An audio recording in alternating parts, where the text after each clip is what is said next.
بسم اللہ الرحمن الرحیم۔ قیامت والے دن ہر شخص سے سوال کیا جائے گا، ثم لتسألن یومئذ عن النعیم۔ اللہ فرماتا ہے ہر نعمت کے بارے میں تم سے پوچھوں گا۔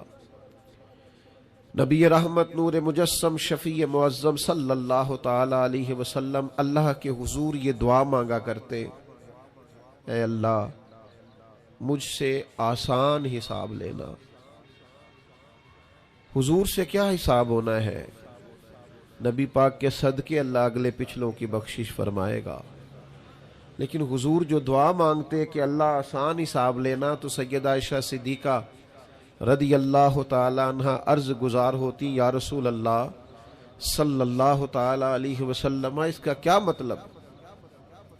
تو حضور ارشاد فرماتے، عائشہ آسان حساب کا مطلب یہ ہے کہ اللہ بس پوچھے اور پھر صرف نظر کر دے، پھر معاف کر دے، ورنہ جس سے اس نے سوال جواب کیے اس کے لیے مشکل ہو جائے گی۔ دعا کرو اللہ اپنے فضل سے درگزر فرمائے، ورنہ صبح قیامت سوال دیکھیے نا، اگر قیامت قائم ہی نہ ہو، سوال جواب کا سلسلہ ہی نہ ہو، باز پرس ہی نہ ہو، تو وہ بیچارے غریب مساکین مظلوم جنہوں نے زندگی میں ظلم سہے، تکلیفیں برداشت کی، جابروں ظالموں وڈیروں چودھریوں کی تکلیفیں جنہوں نے اپنے وجود پر سہیں، اس امید پر کہ قیامت میں اللہ کے حضور حساب کیا جائے گا، تو اگر یہ حساب بھی نہ ہو، قیامت قائم ہی نہ ہو، تو وہ مظلوم کدھر جائیں گے؟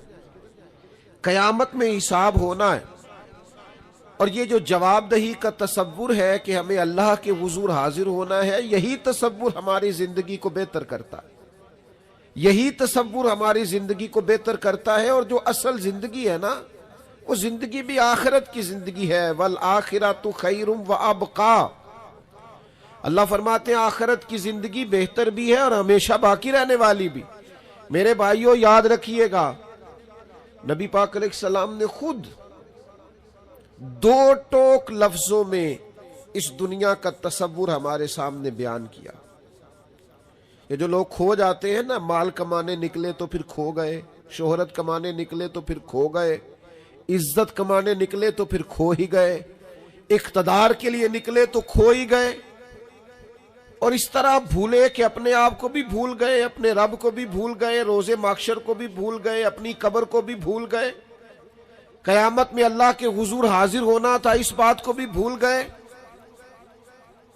دو ٹوک لفظوں میں اللہ کے حبیب علیہ السلام نے اس دنیا کا تصور واضح کیا ہے، اس میں کوئی ابہام نہیں رہنے دیا، کوئی چیز مہمل نہیں چھوڑی، بالکل کھول کے حضور نے بیان کیا، اور ایک عام انسانی ذہن کی سطح تک اللہ کے حبیب نے اس دنیا کا تصور بیان کیا۔ وہ جو دنیا ہمیں بڑی میٹھی لگتی ہے، وہ جو دنیا ہمیں بڑی پیاری لگتی ہے، اور جس میں مگن ہو کر ہم معاذ اللہ غافل ہو جاتے ہیں۔ حضور گزر رہے تھے، بکری کا بچہ مرا ہوا پڑا تھا، اور پڑا بھی روڑی کے ڈھیر پہ تھا،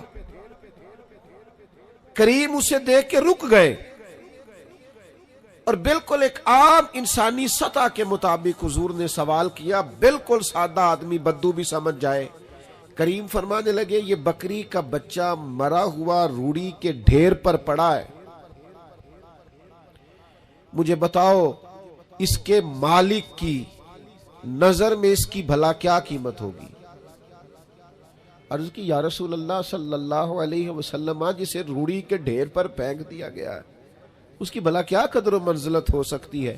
تو حضور نے فرمایا، سنو پھر، اللہ کی نظر میں بھی اگر دنیا کے مال کی قیمت مچھر کے پر کے برابر بھی ہوتی، تو اللہ کبھی کافر کو ایک گھونٹ پانی کا نہ دیتا۔ اس کی کوئی قیمت نہیں دنیا کے مال کی، اس لیے تو کافر کو بھی دیا، اس لیے تو فاسق کو بھی دیا، اس لیے تو ظالم کو بھی دیا۔ بے ایمان اور بددیانت کے گھر میں بھی بہت سارا مال و دولت ہے، ہاں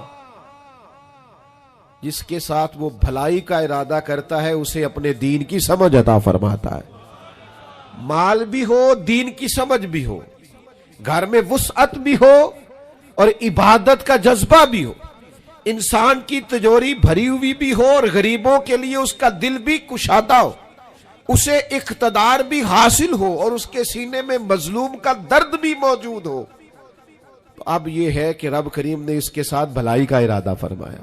لیکن اگر یہ کہ فقط دنیا ہی ہو، فقط پیسہ ہی ہو، فقط اقتدار کا لالچ ہی ہو، کھو نہ جائیں یارو، ہم کہیں کھو نہ جائیں۔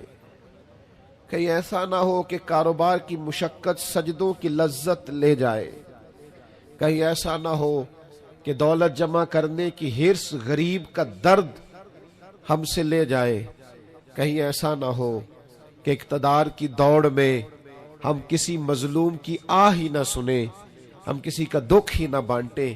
آخرت کا تصور ذہن میں رکھیں، وہ جو قیامت کے دن اللہ کے حضور کھڑے ہونا ہے، وہ جو قیامت میں رب کریم کی بارگاہ میں ہم نے حاضر ہونا ہے، اس حاضری کے تصور کو اور جواب دہی کے تصور کو اپنے ذہن میں لائیں۔ یاد رکھیے گا 3 چیزوں کے علاوہ ہر چیز کا حساب دینا ہے۔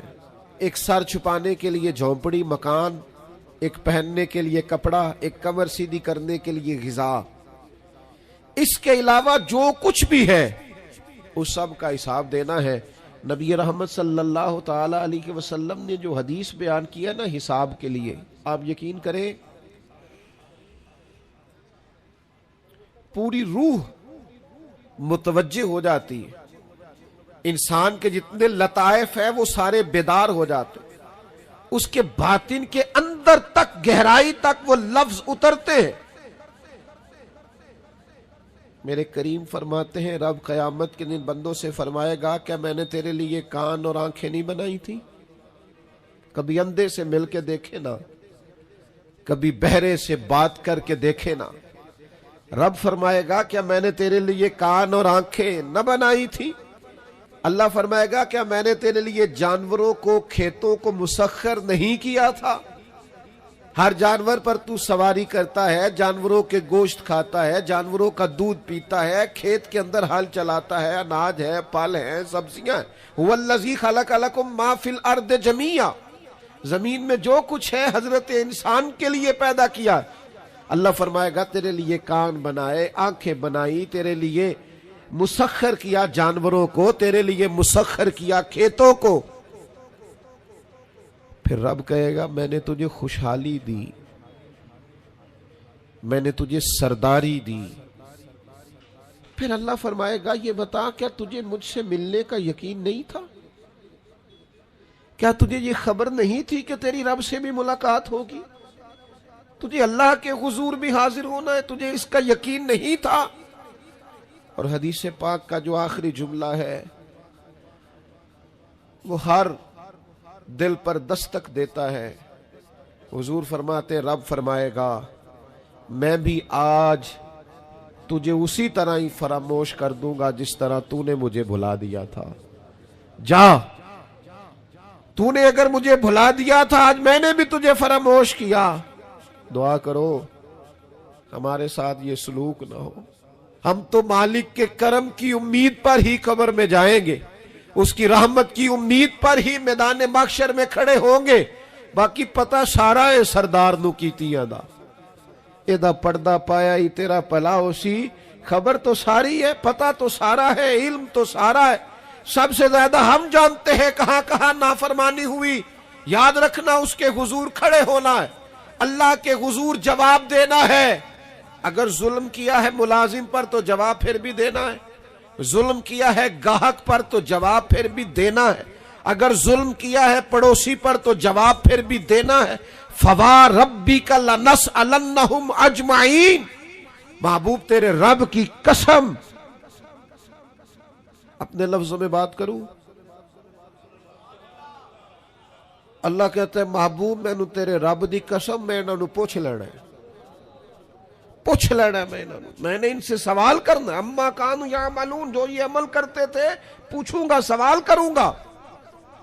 اور میرے نبی پاک صلی اللہ تعالی علیہ وسلم کے غلاموں، اگر ظلم کیا ہے بیوی پر حساب پھر بھی دینا ہے، اگر وراثت کی تقسیم پر زیادتی کی ہے بہن بھائیوں سے حساب پھر بھی دینا ہے، اگر تربیت ٹھیک نہیں کی اپنے بچوں کی تو حساب پھر بھی تم سربراہ تھے ایک ادارے کے، تمہارے پاس امانتیں آتی تھیں، بچے پڑھتے تھے، مجموع کے مجمع تم سے عقیدتیں رکھتے تھے، لوگ تمہیں نیک سمجھتے تھے، ہاتھ چومتے تھے، پھول پھینکتے تھے، تم نے بڑی عزتیں سمیٹی، تم نے خوشحالیاں اور سرداریاں سمیٹی۔ فَوَرَبِّكَ لَنَسْأَلَنَّهُمْ، تمہیں حساب دینا ہے۔ آج بڑے بڑے لوگ حساب کے ڈر سے کانپ گئے۔ بغداد کے شیخ عبد القادر جیلانی حرم مکہ میں سر سجدے میں رکھ کے کہنے لگے مہربانی کرنا مجھ سے حساب نہ لینا۔ خواجہ حسن بصری کہتے ہیں میں حرم میں تھا، اپنے حجرے میں تھا، کسی کے چیخنے کی آواز آئی، یا اللہ معاف کر دے، یا اللہ معاف کر دے، حساب والے دن میرے اوپر نرمی کرنا۔ فرماتے میں نے کہا کوئی گناہگار آہوزاری کر رہا ہے، میں جا کے تسلی دیتا ہوں، اور جب میں نے جا کے چہرہ دیکھا فرماتے کلیجہ پھٹ گیا، وجود کانپ گیا، اور میں اس دعا کرنے والے کے قدموں سے لگ گیا۔ لوگوں تمہیں پتہ ہے وہ کون تھا جو دہائی دے رہا تھا کہ مالک حساب نہ لینا؟ وہ حسین کا کربلا میں تنہا بچ جانے والے صاحبزادہ امام زین العابدین تھے، وہ شیر خدا کا پوتا، فاطمہ کا جگر پارا، تعلیم امت کے لیے حرم مکہ میں اللہ کے حضور آہوزاریاں کرتا ہے۔ مالک وَلِمَنْ خَافَ مَقَامَ رَبِّهِ جنتان، اللہ کہتا ہے جو میرے سامنے کھڑے ہونے سے ڈرے گا میں 2 جنتیں دوں گا۔ امام زین العابدین حرم مکہ میں کہتے ہیں مالک حساب نہ لینا، مہربانی کرنا، پردے رکھنا۔ زین العابدین آپ کا تو پلو پکڑ کے ساری امت جنت میں جائے گی، آپ کے تو قدموں سے لگ لگ کے ہمارے باپ ہمارے دادا جنت میں جائیں گے، آپ کی دادی سیدہ پاک کے آنچل میں چھپ کے تو ہماری بیٹیاں پناہ مانگیں گی، ہماری مائیں ان کے قدموں سے لگیں گی، تو جنت کے راستے کھلیں گے۔ امت کو تعلیم دیتے ہیں ڈرو نہ، اپنی زندگی سنوارو نہ، اپنے شب و روز پر توجہ کرو، بدل نہ جائے یا رب، کچھ اپنی آخرت کا تصور نہ بنائے، کچھ اپنے رب سے معافی نہ مانگے، قیامت میں حساب دینا۔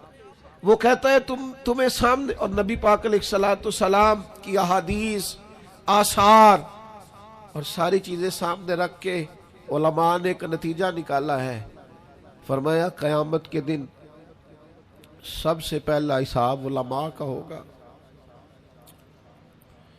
انہوں نے عزتیں زیادہ سمیٹی ہیں نا۔ یہاں ایک دفعہ ایک ایم پی اے صاحب آئے ٹائم لینے کے لیے، میں نے معذرت کر لی، میں نے کہا میرے پاس وقت نہیں ہے، تو مجھے کہنے لگے لوگ تو ہمارے پیچھے بھی بڑے ہیں۔ میں نے کہا آپ کو لوگ ووٹ دیتے ہیں، ہم پر لوگ جان دیتے ہیں۔ اتنی اگر سعادتیں سمیٹی ہیں تو پھر سنو نا، جنہوں نے یہ دعوے کیے ہیں کہ ہم دیندار ہیں، فرمایا پہلا حساب علماء کا ہوگا، دوسرا حساب مجاہدین کا ہوگا، تیسرا مالداروں کا ہوگا، اور فرمایا یہاں تک کہ اللہ تو صبح قیامت انبیاء کرام علیہ السلام سے بھی تبلیغ کے بارے میں سوال کرے گا۔ ہر ایک سے سوال ہونا ہے، ہم اپنی اپنی تیاری کریں قیامت کے روز کے لیے، آخرت کے دن کے لیے۔ یا ایھا الذین آمنوا اتقوا اللہ ولتنظر نفس ما قدمت لغد، اے ایمان والو اللہ سے ڈرو، اور ہر نفس یہ سوچے کہ میں نے آخرت کے لیے آگے کیا بھیجا ہے۔ آؤ آج اپنے اپنے اعمال کا جائزہ لیں۔ ہمارے لیے آج شام کھانے میں کیا ہے یہ سب کو پتا ہے، اس ماہ میرے گھر میں کیا آمدن ہے، کیا خرچ ہے، یہ سب کو پتا ہے، لیکن رب کہتا ہے وَلْتَنْظُرْ نَفْسٌ مَا قَدَّمَتْ لِغَدٍ، یہ بھی دیکھ تو نے اپنی قبر کے لیے آگے کیا بھیجا ہے، آخرت کے لیے آگے کیا بھیجا ہے، یہ دیکھ قیامت والے دن کے لیے تیرے پاس سرمایہ کیا ہے؟ وہاں جب اللہ کے حضور حاضر ہونا ہے تیرے پاس پیش کرنے کو کیا ہے؟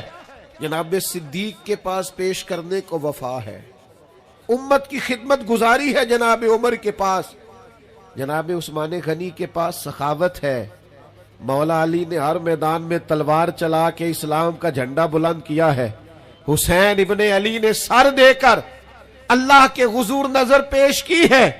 میں بھی سوچوں نا یار، آپ بھی سوچے نا، نعمتوں کی بہتات کتنی، ہماری بھری ہوئی تجوریاں، ہمارے آنگن میں کھیلتی ہماری اولادیں، ہمارے ارد گرد ہمارے دوستوں کی لائنیں، ہمارے دسترخوان پر بچھی ہوئی نعمتیں، ہمارا تندرست وجود، ہماری بولتی زبان، ہماری دیکھتی آنکھیں، ہمارے سنتے کان، ہماری سانس لیتی روح، اس سارے وجود سے ہم نے کیا اکٹھا کر کے اپنی آخرت کے لیے بھیجا ہے؟